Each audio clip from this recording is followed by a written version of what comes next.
some of my ministerial colleagues to find out what kinds of sermons they had been given to preach on from this kind of regular tradition of offering up a sermon topic at the annual congregational auction. And some of them were kind of fun, and they didn't all get the second law of thermodynamics. Some of them got, let's see, Star Wars versus Star Trek, can't we just all get along? Bonobos versus chimps.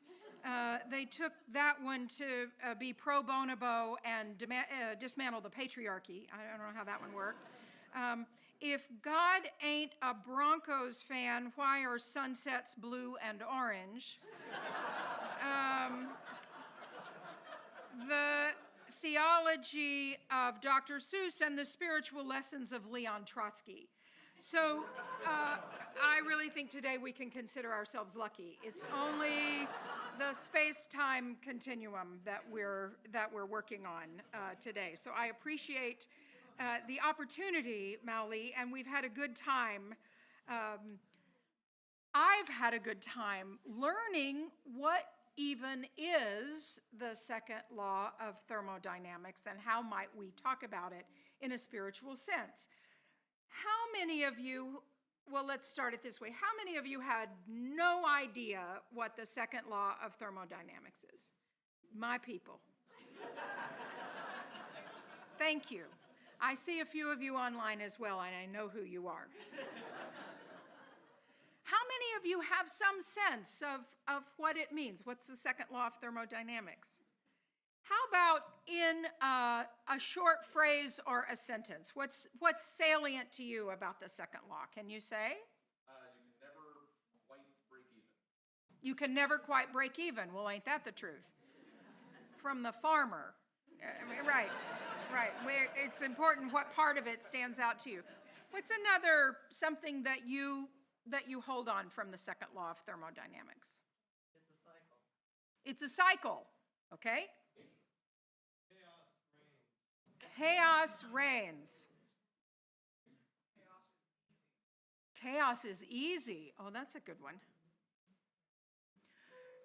Well, here's what I have learned. Thank you. We have an image of the word entropy. Entropy increases. The second law of thermodynamics, among the things that it tells us, is that entropy is a measure of order to disorder. You can see in the way this word is written that it goes from order, a kind of tightness, the molecules, the bits that make up the word are ordered, and then they increase in disorder. And the second law of thermodynamics tells us that in a closed system, entropy will always increase. It's a fundamental scientific concept measuring disorder or randomness. We have a picture next of this jar. What do you think we're seeing here? Beans. It's not bean soup, right? Not yet. It's not bean soup. It's an ordered collection of beans in a jar, right? Aren't they pretty? They look lovely. They're sitting there on your pantry shelf, ready to be transformed into something nourishing. But we're looking at them right now as something very well ordered and static. That's a closed system, right? That's not going to change. But if you left that on your pantry shelf for months and months and years and years and years and years, they would eventually fade and degrade, right? That's going in one direction. So I think we'll leave that blank for a few moments. In this new book called Time's Second Arrow, Carnegie Science researchers and astrobiologists say this about the second law. There are other laws of nature that, unlike the other laws of nature, which include motion and gravity and electromagnetism, the second law of thermodynamics implies that cosmic time has a direction, what physicists call the arrow of time. Heat never flows spontaneously from cold to hot, right? An engine cannot work backward while unburning fuel. We experience the irreversibility of events in profound ways. We age. We suffer losses. In that careless and distracted moment, we slip and fall. A colleague once concluded, entropy sucks. So we have this arrow of time. Who felt the arrow of time this morning as you got out of bed? Right? Right, the arrow of time, those creaks. And some of you are young folks, and your arrow of time feels different. It may feel like when you get out of bed, you've got more energy to spend. No, not necessarily. But some of us do. We wake up, we got a really great night's sleep. I don't like the day when we lose an hour, but here we are. And sometimes in our lives, we feel like we're raring to go. But over time, we age.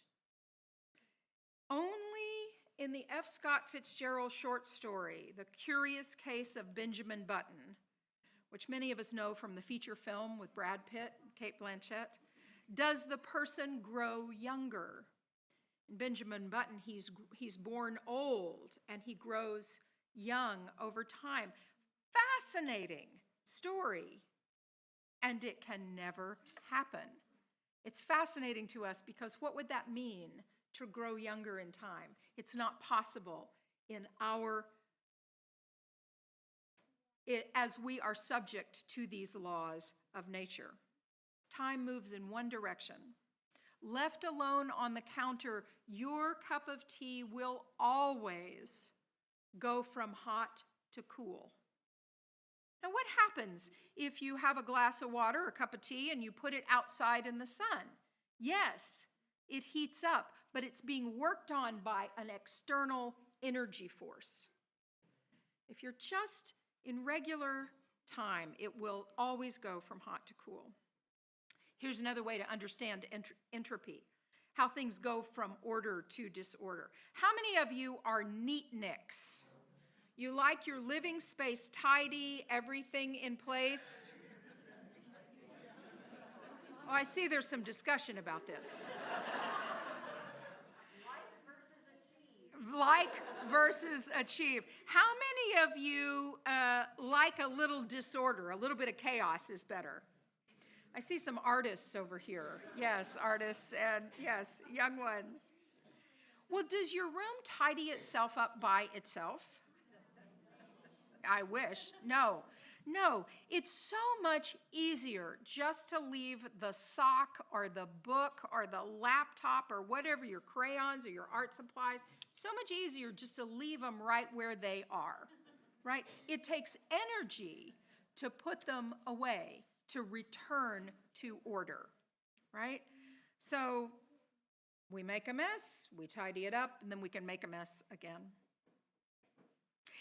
But how does this relate to a spiritual practice or understanding? Well, impermanence, I think, is one way that we get there.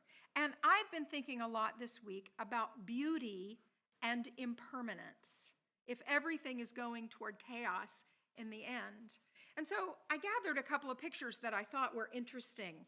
Here is a sandcastle made by this artist named Calvin Siebert. And he does these kind of brutalist architectural wonders, creates these extraordinary sandcastles. He creates them in a day, and then they are destroyed. What a thing. Why would you do such a thing? Well, because you can, because it brings joy and beauty to someone, because you have a vision and you want to play with the materials at hand. He grew up in the mountains. His father was one of the founders of Vail Ski Resort, and it was when they were building Vail that he started working with sand in the construction area. And so now he makes his life creating art in the sand, other things as well. The next photo is this sculpture of shards by Andy Goldsworthy, right? And Andy Goldsworthy's work is fascinating to me. He uses the elements of nature and creates these astounding sculptures that are meant to be destroyed. They are meant to be destroyed. What a thing. And what a thing for us to be able to appreciate them, knowing part of their beauty is knowing their ephemeral nature, that they will go to chaos, that this order, created order, will disseminate, that entropy will increase. The next one is, I love this photo of Niagara Falls. There's some order to the water molecules flowing in the river. But as they go over the falls, they disperse. Some remain water, some become gas, they do this crazy wild thing. And so this very picture contains some level of order to disorder, as well as the leaves on the trees that are aging. We're seeing their aging process, right? The beauty of the fall leaves. It is their decay that makes them so beautiful and unusual. And then this photo, the campanile. This was taken last fall when the northern lights were visible here in Ames. How many of you saw the northern lights? Oh, so stunning. I was out of town. It's on my bucket list, and I missed it that time. I don't really understand the process that happens for the photons and the light rays that create solar flares, but my understanding is that it is quite an example of order to disorder. It is disorder that creates these beautiful striations of color that we see. Ephemeral, fleeting, and awe-inspiring. So beautiful and so awe-inspiring. I understand myself as a religious naturalist. And for me, that means that everything that's in the universe adheres to the laws of nature. Everything is natural as contrasted to supernatural. That's just me, doesn't have to be you. And everything from the tiniest quark to the outer reaches of the multiverse adheres to these laws of nature. Now, there may be some variation in them, but we are all bound in this system where these laws are part of what governs our lives. Now, I don't understand them all, and it's not essential that I do. When I flip the light switch, electricity comes on. I don't understand exactly how it happens, but it happens. I don't think it's magic. Well, it may be magic when Sam plugged in the plug this morning and the microphone came on. But we are able to live within these laws and understand that our lives are grounded in this. At the same time, religious naturalism tells me that the universe living within these laws is worthy of awe and reverence. And so Dacher Keltner, who I've spoken of before, talks about the 8 wonders of life. He did this huge multi-country, multicultural survey of people and asked them what inspired awe and wonder. And they were things like having epiphanies, or stories of life and death, or religious and spiritual stories, or music. Talk about ephemeral. You create something and then it's gone. Our nature, our visual design. Collective effervescence, something that we create together. But do you know the number one thing that he talked about as people reporting what sparks awe was other people's courage and kindness and strength and overcoming adversity. the number one thing was how we show up for each other. I want to share with you some words that you probably have heard this week if you've been on social media at all. And I heard the name Jesse Jackson and his Rainbow Coalition lifted up, and this has been in the news because of his death. These were the words of Barack Obama at Jesse Jackson's homegoing. And stay with me because it really does relate to how do we make meaning and how do we get up in the day and create motivation when destruction and disorder is also a part of our lives. Mr. Obama said, "We are living in a time when it can be hard to hope. Each day we wake up with some new assault on our democratic institutions, another setback to the idea of the rule of law, an offense to common decency. Every day you wake up to things you just didn't think were possible. Each day we're told by those in high office to fear each other and to turn on each other, and that some Americans count more than others and that some Americans don't count at all. Everywhere we see greed and bigotry being celebrated and bully and mockery masquerading as strength. We see science and expertise denigrated, while ignorance and dishonesty and cruelty and corruption are reaping untold rewards. Every single day we see that. And it's hard to hope in these moments. So it may be tempting to get discouraged or to give in to cynicism. It may be tempting for some to compromise with power and grab what you can, or even for good people to maybe just put your head down and wait for the storm to pass. And then he gestured at Jesse Jackson's coffin. He said, "But this man, Reverend Jesse Louis Jackson, inspires us to take a harder path. His voice calls on each of us to be heralds of change, to be messengers of hope, to step forward and say, 'Send me.' Wherever we have a chance to make an impact, whether it be in our workplaces or our schools or our neighborhoods or our cities, not for fame, not for glory, and not because success is guaranteed, but because it gives our life purpose. And because if we don't step up, no one else will." How fortunate we were that Jesse Jackson answered that call, and what a great debt we owe to him. I think this is the point. Is that we find beauty in chaos, we find hope in each other, and we find our purpose in stepping forward into chaos and saying, "We're here now. What can I do? What can I do with this one wild and precious and fleeting life? In this moment, how can I take my shift for the revolution?" Remember the soup? It's no good in the pantry. It takes heat. It takes intention.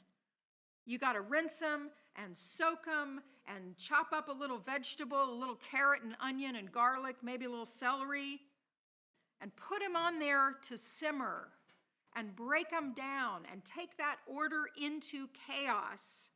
And they get all mixed together, and you salt them a little bit. I put a little red pepper in mine. You might put a little vinegar in them. I once knew someone that said when you're cooking beans, you've got to put a little baking soda in them. It takes the air out. And in the meantime, you've made some salad and a toasted bread, and pretty soon you got dinner for you and some friends. And that's the point of the ordered beans, that we feed each other. That's the point of living here in this ephemeral life, that we make music, that we make art, that we mess up our rooms and we clean it up again. Because we care for each other, we transform each other by our care, and that our differences matter to each other, and we make a difference in the world that we may never know, and then we clean up the kitchen, and then we do it again.